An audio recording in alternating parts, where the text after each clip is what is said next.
us convido a obrir la paraula en el llibre d'Èxode, amb una versió castellana, perquè la prèdica d'avui serà en castellà. Anem a Èxode, al darrer capítol, capítol 40, y vamos a leer de los versículos que van del 17 hasta el final, hasta el 38. Éxodo 40, 17 al 38. El título que Marcos ha puesto a la prédica de hoy es La vida termina en casa. Dice así la palabra. Así, en el día primero del primer mes, en el segundo año, el tabernáculo fue erigido. Moisés hizo levantar el tabernáculo y asentó sus basas, y colocó las tablas y puso sus barras, e hizo alzar sus columnas. Levantó la tienda sobre el tabernáculo y puso la cubierta encima del mismo, como Jehová había mandado a Moisés. Y tomó el testimonio y lo puso dentro del arca, y colocó las varas en el arca y encima el propiciatorio sobre el arca. Luego metió el arca en el tabernáculo y puso el velo extendido y ocultó el arca del testimonio, como Jehová había mandado a Moisés. Puso la mesa en el tabernáculo de reunión al lado norte de la cortina fuera del velo, y sobre ella puso por orden los panes delante de Jehová, como Jehová había mandado a Moisés. Puso el candelero en el tabernáculo de reunión, enfrente de la mesa, al lado sur de la cortina, y encendió las lámparas delante de Jehová, como Jehová había mandado a Moisés. Puso también el altar de oro en el tabernáculo de reunión, delante del velo, y quemó sobre él incienso aromático, como Jehová había mandado a Moisés. Puso asimismo la cortina a la entrada del tabernáculo, y colocó el altar del holocausto a la entrada del tabernáculo de reunión, y sacrificó sobre el holocausto y ofrenda, como Jehová había mandado a Moisés. Y puso la pila entre el tabernáculo de reunión y el altar, y puso en ella agua para lavar. Y Moisés y Aarón y sus hijos lavaban en ella sus manos y sus pies. Cuando entraban en el tabernáculo de reunión y cuando se acercaban al altar se lavaban, como Jehová había mandado a Moisés. Finalmente erigió el atrio alrededor del tabernáculo y del altar y puso la cortina a la entrada del atrio. Así acabó Moisés la obra. Entonces, una nube cubrió el tabernáculo de reunión, y la gloria de Jehová llenó el tabernáculo. Y no podía Moisés entrar en el tabernáculo de reunión porque la nube estaba sobre él y la gloria de Jehová lo llenaba. Y cuando la nube se alzaba del tabernáculo, los hijos de Israel se movían en todas sus jornadas, pero si la nube no se alzaba, no se movían hasta el día en que ella se alzaba, porque la nube de Jehová estaba de día sobre el tabernáculo y el fuego estaba de noche sobre él, a vista de toda la casa de Israel en todas sus jornadas. Vamos a escuchar a Marcos.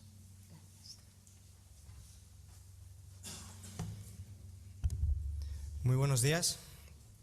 Es un placer, un privilegio compartir, serviros en esta mañana a través de la exposición de la palabra. Es la primera vez que estoy aquí en un culto. Siempre he estado en otros actos de GBU o de Andamio, de otros espacios que se han hecho aquí. Así que muy contento de estar entre vosotros y de ver algunas caras conocidas, amigas. Algunos que no veía casi desde la universidad. He visto por ahí a Irene. Así que pues contento de estar con vosotros.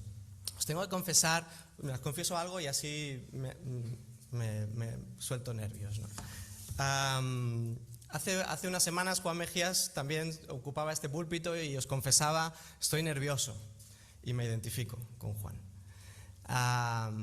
Y os explico por qué. Este púlpito ha sido y es un referente de predicación expositiva de la palabra, y algunas de las personas que lo han ocupado me han ayudado a formar mi cosmovisión bíblica del mundo, David Burr, Pablo Martínez, vuestro pastor Francisco y otros que habéis ido invitando regularmente, ¿no? Timoteo Glasscock, José de Segovia, Andrés Reed. Además, se me ha dado un texto complejo, como habéis podido leer. Un texto difícil, parece sacado de una revista de decoración, ¿no? Pusieron la mesa, colgaron las cortinas, pero es un texto con una enorme profundidad teológica y soteriológica. Cuento a vuestro pastor como uno de mis mentores. Los mentores suelen poner desafíos, así que Francisco, luego me debes una comida después de este sermón. En cualquier caso, se antoja una empresa desafiante. La historia termina en casa. ¿Qué sentido tiene un antiguo santuario portátil en la era del metaverso y de la inteligencia artificial? ¿Por qué insistimos aún en hablar de tabernáculos, de sacrificios y de gloria divina? Porque este relato encierra un mensaje vigente. El Dios Santo quiere habitar entre nosotros, quiere morar, quiere cohabitar con nosotros. Y desde esa realidad, desde esa convivencia, transformar nuestras vidas y redimir nuestro mundo y nuestra realidad. Voy a hacer trabajar a los de proyección. Si podéis ponerme el PowerPoint, por favor. La historia termina en casa. La historia con mayúsculas termina en casa. Los que sois ávidos lectores, no sé si habéis reparado en algo, y es que en la mayoría, si no en todas las aventuras y viajes en la literatura, en el cine, la mayoría tienen una tensión constante entre el viaje y el hogar. Frodo sueña con volver a la comarca. Ulises lucha por volver a Ítaca. Al final del Mago de Oz, Dorothy, queriendo volver a casa desde la tierra de Oz, la vemos chasqueando sus zapatos mientras repite una y otra vez: no hay lugar como el hogar. No hay lugar como el hogar. Incluso en la ciencia ficción moderna, no sé cuántos habéis visto Interestelar, ese viaje por el cosmos está motivado por el deseo de volver a casa. ¿Por qué ese anhelo tan profundo de hogar en el ser humano? Porque fuimos creados para vivir en comunión con Dios, fuimos creados para cohabitar en su casa. Eso es parte de nuestro diseño creacional, así nos lo recuerda Jesús a través de la parábola del Hijo Pródigo. Entonces, el tabernáculo que estamos considerando en esta mañana es una expresión concreta de ese deseo divino. Dios quiere hacer su morada entre nosotros. No es solo un edificio, el tabernáculo es una declaración de amor. ¿Podéis pasar a la siguiente? Vamos a desarrollar un poco esta idea. El domicilio de Dios entre nosotros. Estamos, como se nos ha leído, ante la finalización del tabernáculo, y un detalle importante que descubrimos en los capítulos anteriores es que es Dios quien da las instrucciones y quien facilita los planos para la construcción. No es un modelo humano, es un modelo divino. Si venís conmigo a Éxodo capítulo 25, versículo 9, leemos: conforme a todo lo que te voy a mostrar, conforme al diseño del tabernáculo y al diseño de todo su mobiliario, así lo haréis. Y si saltamos al versículo 40, dice: y mira que los hagas según el diseño que te ha sido mostrado en el monte. Me explicaba mi profesor de Antiguo Testamento, Arturo Terrazas, que era común en la historia antigua que los gobernantes facilitaran los planos de sus grandes construcciones a sus constructores y arquitectos para construir pues sus edificios emblemáticos, sus grandes ciudades. Y para hacernos una idea de cómo pudo ser esto, os quiero mostrar algo de la arqueología. Si puedes poner la siguiente. Tenéis en pantalla la estela de Oslo.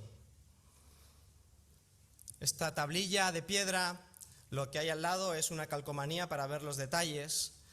Esta tablilla de piedra fue encontrada en Babilonia hace 100 años y contiene una estructura escalonada de 7 pisos y una figura de un hombre con un cetro a un lado.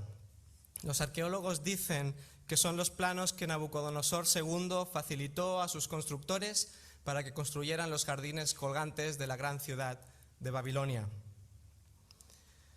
En nuestro texto no es un gran gobernante humano, es Dios mismo quien facilita los planos del tabernáculo. Pero pudo ser algo así, igual que Dios le dio las tablas de la ley a Moisés, pudo darle el diseño del tabernáculo a Moisés de esta manera. Y no solo aquí, en la evolución del tabernáculo hacia el templo, es nuevamente Dios el arquitecto, el que lo diseña. David dio a Salomón los planos y los detalles necesarios para que construyera el templo al Señor, tal y como Dios había pedido. Si me acompañáis al primer libro de Crónicas. Primero de Crónicas, capítulo 28, versículo 10. Ahora pues, considera que el Señor te ha escogido para edificar una casa para el santuario, esfuérzate y hazla. Entonces David dio a su hijo Salomón el plano del pórtico del templo, de sus edificios, almacenes, aposentos altos, cámaras interiores y del lugar del propiciatorio. Y el plano de todo lo que tenía en mente para los atrios de la casa del Señor y para las cámaras alrededor, para los almacenes de la casa de Dios y para los almacenes de las cosas consagradas. Y en el versículo 19 dice: todo esto, dijo David, me fue trazado por mano del Señor, haciéndome entender todos los detalles del diseño. ¿Por qué es importante que Dios facilite los planos? ¿Qué está buscando Dios transmitirnos, enseñarnos a través de este espacio? Bueno, cuando observamos los detalles de esos planos, descubrimos la presencia de elementos muy sugerentes que nos darán pistas acerca de lo importante, de cosas importantes que Dios quiere que sepamos. ¿Podéis pasar a la siguiente? He escogido 3 elementos. El primero de ellos es la menorá, el candelero, que encontramos en nuestro texto en Éxodo 40, en el versículo 24, pero que encontramos una descripción más detallada en el capítulo 25 de Éxodo,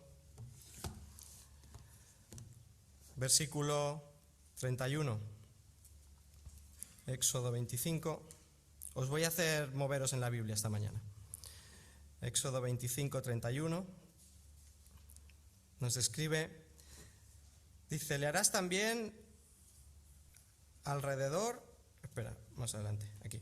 Harás además un candelero de oro puro, el candelabro, su base y su caña han de hacerse labrados a martillo, sus copas, sus cálices y sus flores serán de una pieza con él.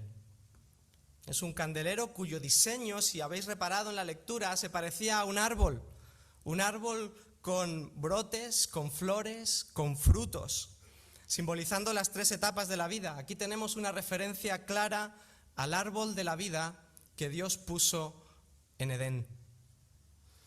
El siguiente elemento que os quiero mostrar, si pasas a la siguiente, nos detalla los materiales y las piedras preciosas que se encontraban en el tabernáculo. Ahí en el mismo Éxodo 25, versículos 3 y 7. Y esta es la ofrenda que tomaréis de ellos para hacer el tabernáculo: oro, plata y bronce.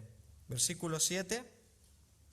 Piedras de ónice y piedras de engaste para el efod y para el pectoral. Oro, ónice, ¿os suena esto? Son metales preciosos que nos recuerdan al relato de Génesis 2. El oro de aquella tierra es bueno, allí hay bedelio y ónice. Otro elemento que encontramos en el tabernáculo, si puedes pasar a la siguiente, la mesa. La mesa que encontramos en Éxodo 40, versículos 4 y 22, justo a las puertas del lugar santísimo. Esa mesa nos habla de la comunión con Dios. ¿Verdad que la mayoría de hogares tienen un comedor?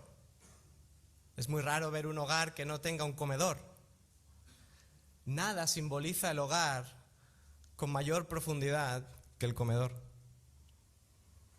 donde se reúne la familia, a veces invitados, donde se comparte relación, alimentos, experiencias, una mesa donde el que se sienta encuentra por parte del anfitrión aceptación, protección, provisión.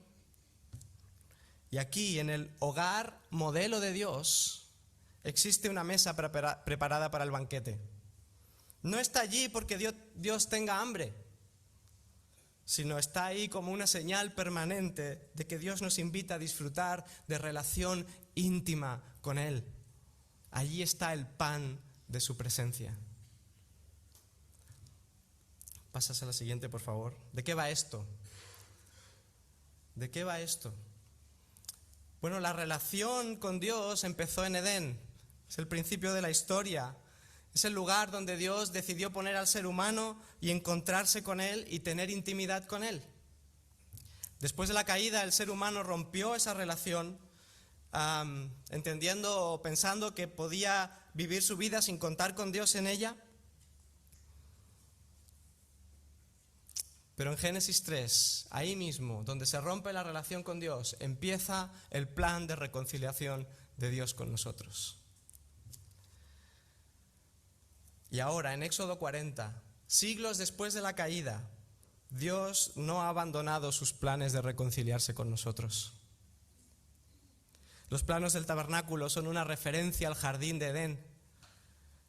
Este edificio simboliza la presencia de Dios en la tierra y el lugar donde podemos encontrarnos de nuevo con Él. Pero el tabernáculo no solamente mira al pasado, al jardín, es también una proyección de una realidad futura.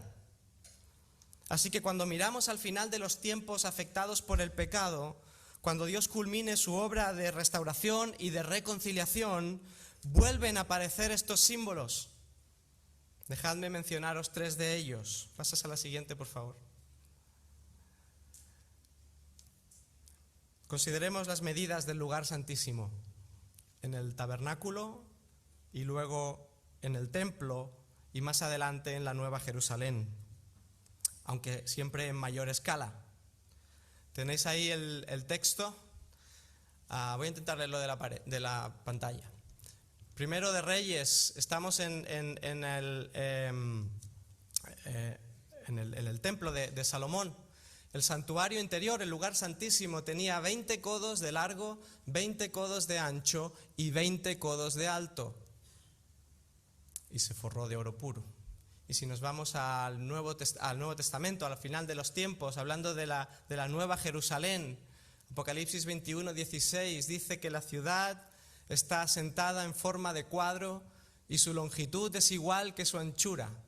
Y midió la ciudad con la vara 12.000 estadios.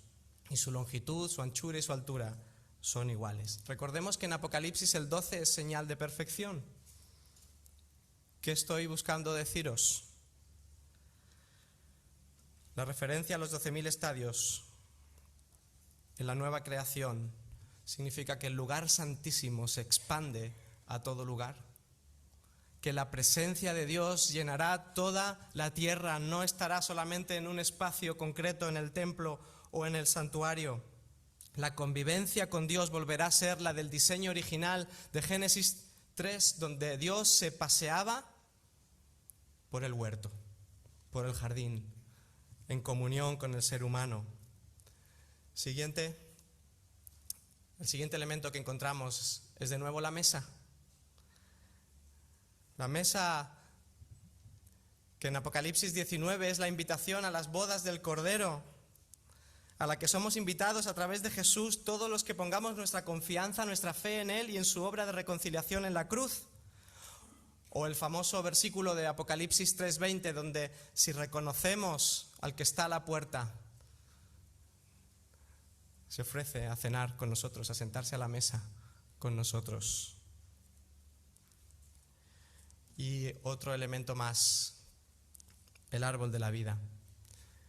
Representado en ese candelero, en esa menorá, en el tabernáculo, es una proyección del árbol de la vida que volvemos a encontrar en Apocalipsis. ¿Puedes poner los textos en la siguiente diapositiva, por favor?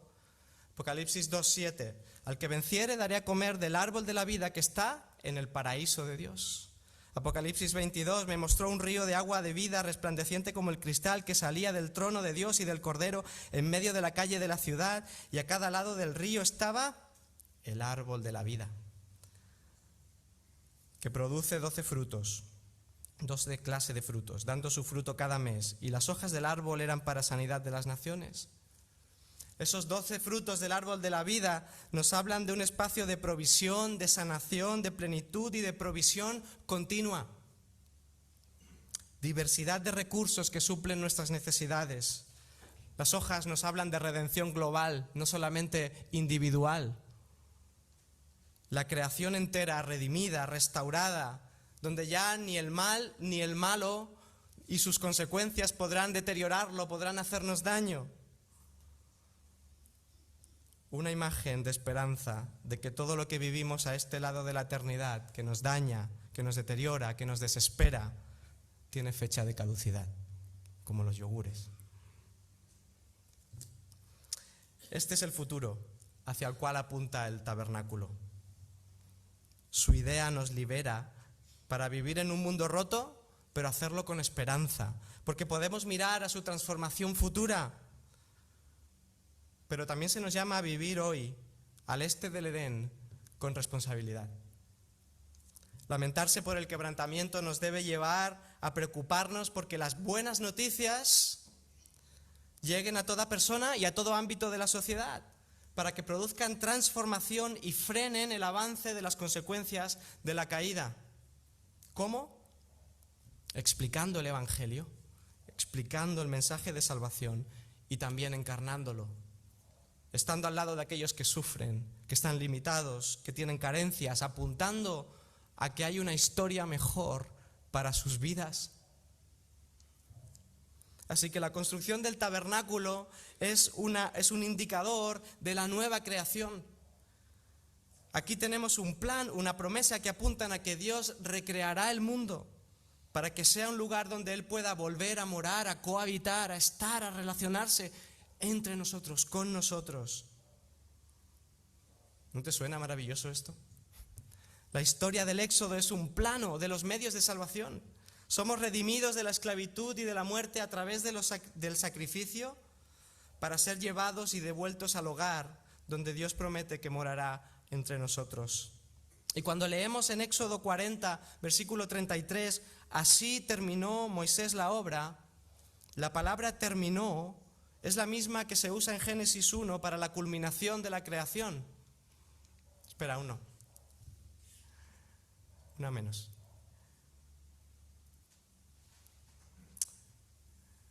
Se terminó la obra y recordamos el final de la creación.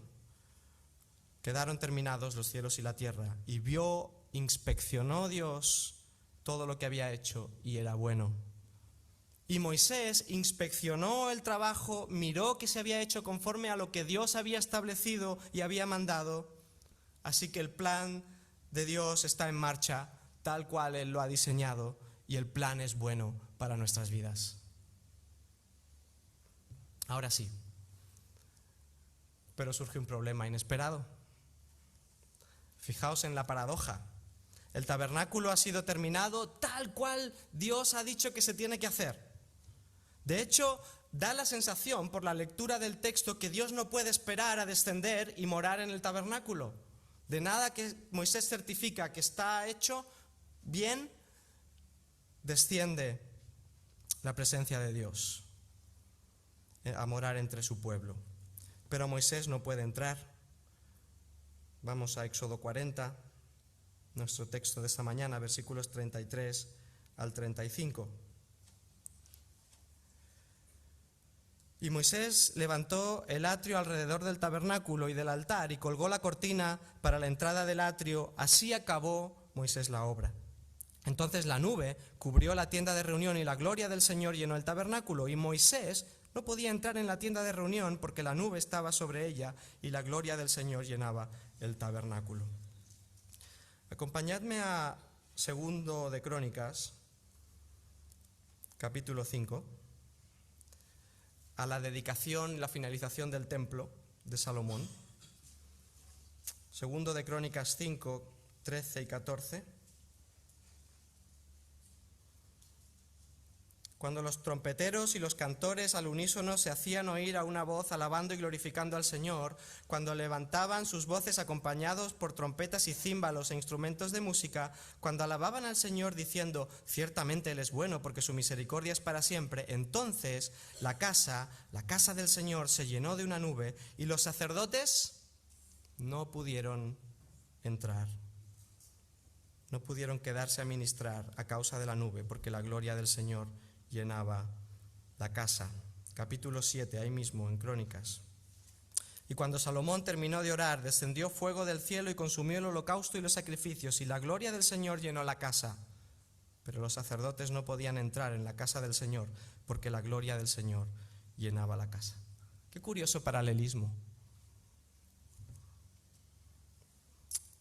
La construcción del templo ha sido acabada, la gloria del Señor baja, el templo se llena de ella, pero ni los sacerdotes ni Salomón pueden entrar porque está la presencia del Señor. ¿Qué nos enseña esto? Que estar en la presencia del Señor no es cualquier cosa y que las condiciones para estar en su presencia las marca Él, las pone Él. Así que tenemos que preguntarnos quiénes son las personas entre las cuales Dios quiere estar presente y a quiénes revela su gloria. Bueno, en nuestro texto de Éxodo eran las mismas personas que acababan de fabricar un ídolo meses antes,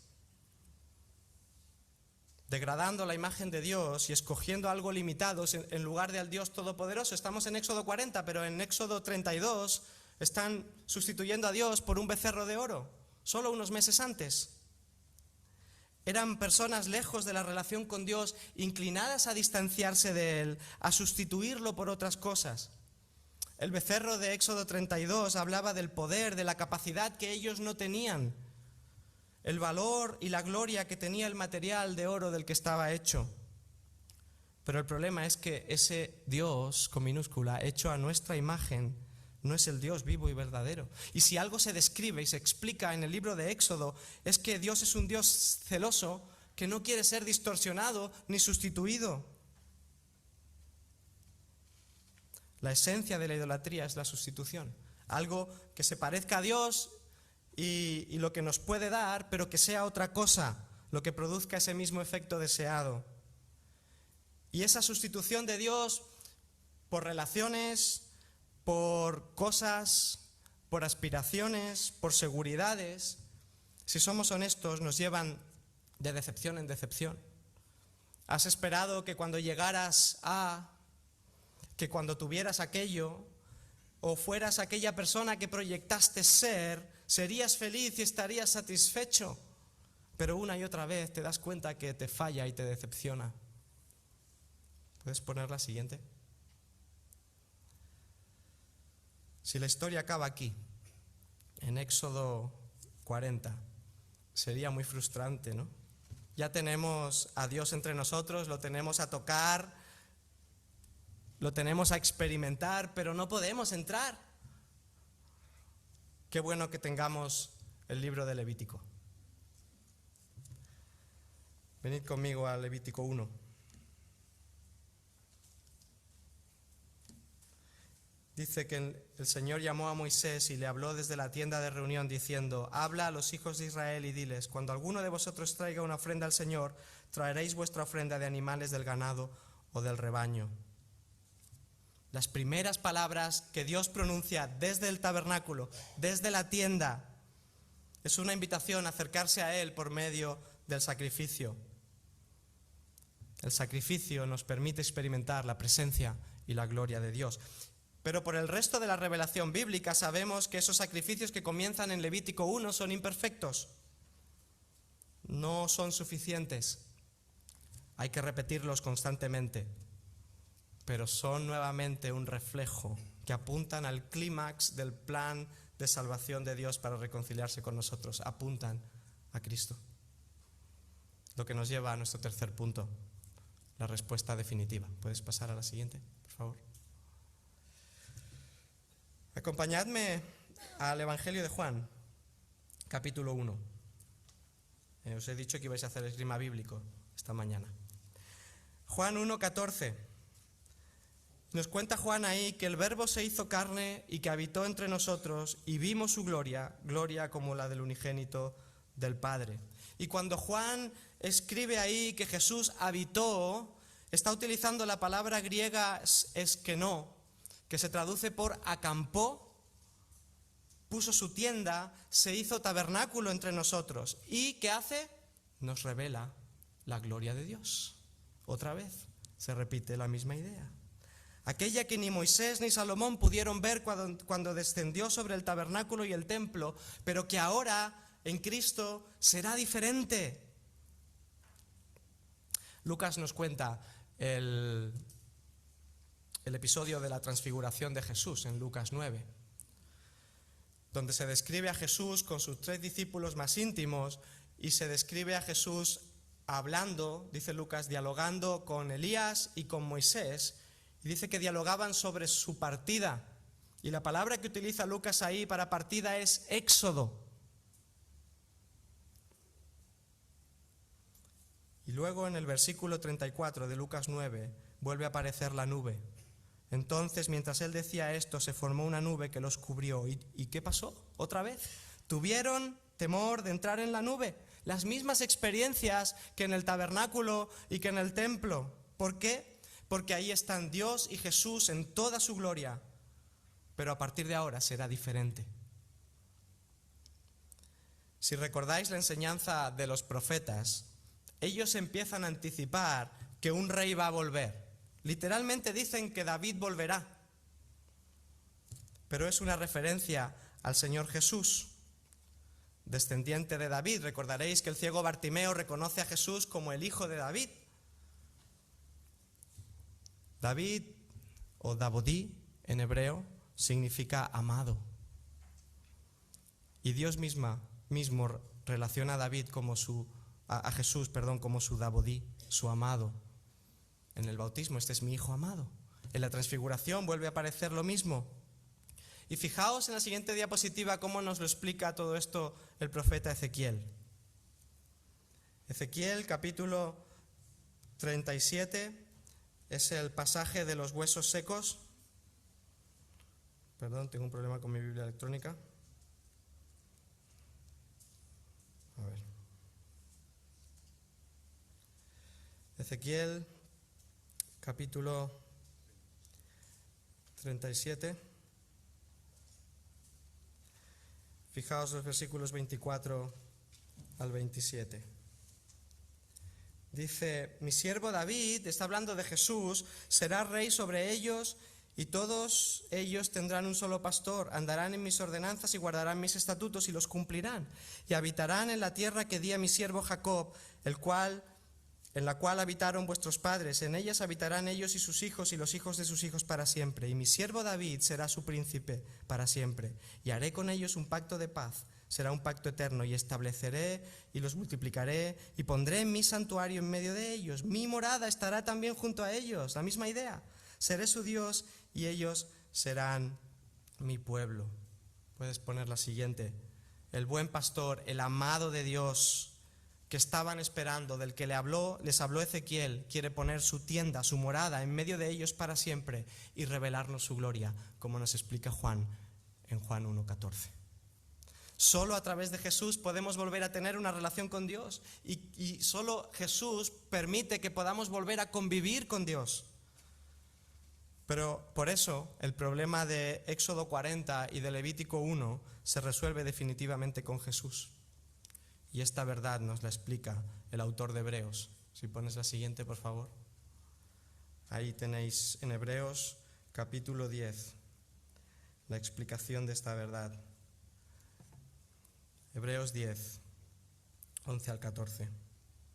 Ciertamente todo sacerdote está de pie día tras día, ministrando y ofreciendo muchas veces los mismos sacrificios que nunca pueden quitar los pecados. Pero él, Jesús, habiendo ofrecido un solo sacrificio por los pecados para siempre, se sentó a la diestra de Dios, esperando de ahí en adelante hasta que sus enemigos sean puestos por estrado a sus pies, porque por una ofrenda Jesús ha hecho perfectos para siempre a los que son santificados. Y luego más adelante nos dice, nos invita a acerquémonos confiadamente a la presencia de Dios. Pasas a la siguiente, por favor. ¿De qué va esto? Dejadme rebobinar para entender bien qué está pasando. El resumen de la historia es que el Dios del cielo moraba con la humanidad en Edén. Pero cuando la humanidad se rebeló contra Dios, le sacó de su vida pensando que podía vivir sin Él, quedamos incapacitados para volver a estar en su presencia, algo para lo que habíamos sido creados. A pesar de esto, Dios no abandonó su plan de morar en medio de su pueblo. Rescató a Israel, se encontró con ellos en el monte Sinaí, hizo que construyeran un tabernáculo como plan y promesa de su intención de volver a vivir entre ellos. Con el tiempo el tabernáculo fue reemplazado por el templo, construido con las mismas medidas pero en proporciones mayores. Y ese plan fue completado con la venida de Cristo, Dios encarnado, que habitó entre nosotros para revelarnos de nuevo su gloria y permitirnos reconciliarnos con Él para volver a la intimidad con Dios. Hoy, ese plan que se reveló en el tabernáculo, que pasa por el templo, que se culmina en Jesús, es llevado a cabo a través de la Iglesia, que es la depositaria de la responsabilidad de tender puentes entre Dios y las personas. Somos real sacerdocio, nación santa, pueblo adquirido por Dios con un fin reconciliador. Y finalmente ese plan será completado cuando Dios restaure todas las cosas y desde el trono se oiga una voz potente diciendo, pones la siguiente por favor, Apocalipsis 21, aquí entre los seres humanos está la morada de Dios. Él acampará en medio de ellos y ellos serán su pueblo. ¡Wow! Qué espectáculo entrar en la mente de Dios y conocer sus propósitos y cómo Él planifica volverse a reunir, a reconciliar con nosotros.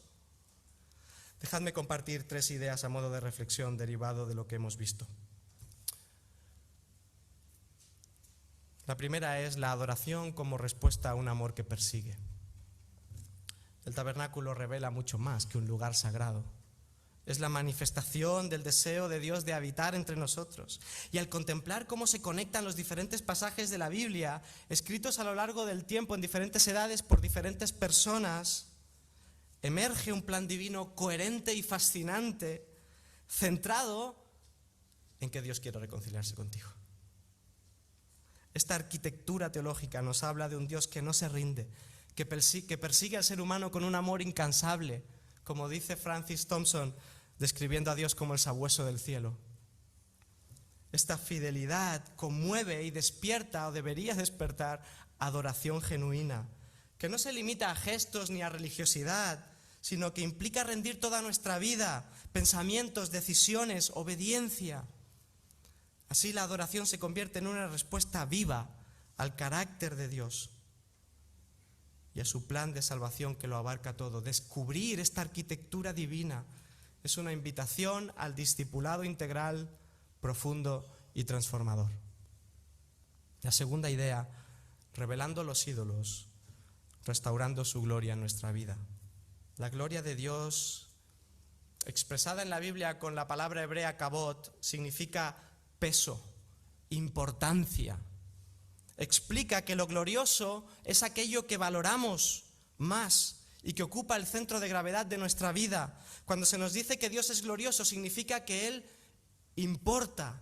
De hecho, que Él debería importar más que cualquier otra cosa, persona o anhelo.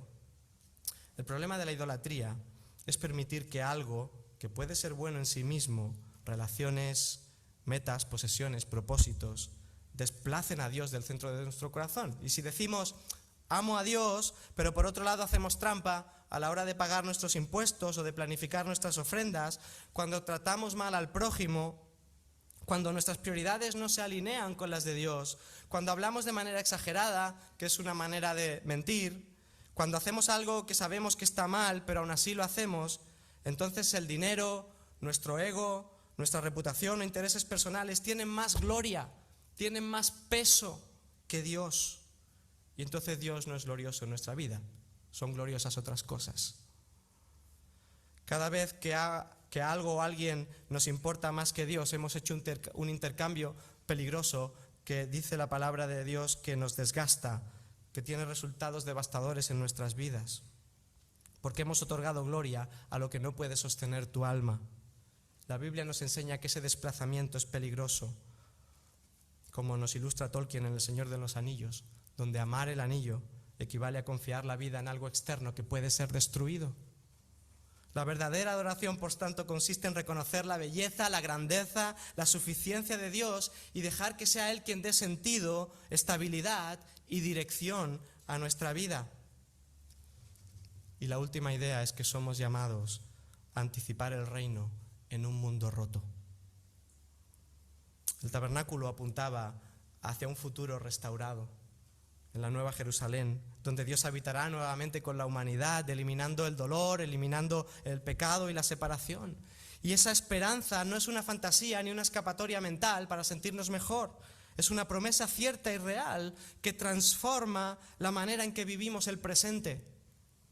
Saber que Dios culminará su obra de restauración debe impulsarnos a proclamar el Evangelio y a encarnarlo en nuestros contextos más inmediatos.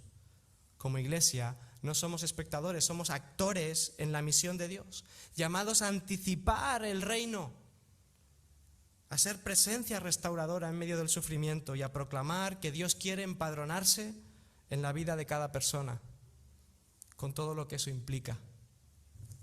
La esperanza cristiana, por tanto, es dinámica, nos envía a abrazar con amor la realidad de un mundo roto y de cada persona a nuestro alrededor y a participar activamente en el proceso de sanación que Dios quiere para sus vidas, que se activó en Génesis 3, que pasa por el tabernáculo, por el templo, que alcanza su clímax en Jesús, si pasas a la siguiente, y que nos anticipa y encamina de vuelta al hogar definitivo, donde todo será nuevo y la influencia del mal y del malo y sus consecuencias ya no tendrán efecto nunca más. Éxodo 40 nos recuerda que la historia termina en casa. Os dejo deberes para esta semana y con esto termino. 5 ejercicios de manera muy rápida. Replantea tu concepto de hogar. El tabernáculo nos recuerda que Dios no quiere ser un visitante ocasional en tu vida, sino hacer morada, empadronarse en tu corazón. Pregúntate, ¿le estoy dando espacio a Dios en mi vida real, en mi vida diaria, o solo le estoy ofreciendo una habitación de invitados? ¿Tu hogar interior tiene una mesa preparada para Él? En segundo lugar, practica una adoración que atraviese toda tu semana. La adoración no es solo un acto de domingo, es una postura del corazón de lunes a domingo. Haz de cada decisión, de tus palabras, de tu tiempo, de tus relaciones, de tus inversiones, una expresión de adoración donde Dios importe y tenga todo el peso, toda la gloria en esas áreas. ¿Cómo le dejas transformar todas esas áreas y quedan impregnadas de Él? El tercer ejercicio, haz una auditoría de tus ídolos. Lo que más pesa en tu vida es lo que marca tu rumbo. Pregúntate qué te roba la paz, qué te define o te hunde cuando falla, dónde va tu mente cuando no tienes ocupaciones. Eso tiene más gloria que Dios en tu vida, más peso. Pregúntate qué cosas, si las pierdo, sentiría que ya no valgo nada o que ya no hay sentido. Eso puede estar ocupando el lugar de Dios. El cuarto ejercicio, entrégale a Dios no solo lo bueno, sino también lo roto. No sé si conocéis el arte japonés del kintsugi. Los japoneses, restauran piezas de porcelana que están rotas con una especie de pasta de oro. Dios no descarta lo que está dañado. Él lo restaura con gloria. No escondas tus grietas, tráelas al tabernáculo, tráelas al hogar, a casa, a Dios. Y el último ejercicio que os invito a considerar es cultiva una esperanza activa. En Jesús, el final de la historia no es el caos, sino la presencia de Dios llenándolo todo. Eso no significa cruzarse de brazos esperando que llegue. Significa implicarse. Cada uno de vosotros y juntos como iglesia en el barrio de Gracia sois responsables de llevar las señales del reino a vuestros contextos más inmediatos: familia, trabajo, vecindario, mundo de los negocios, la política.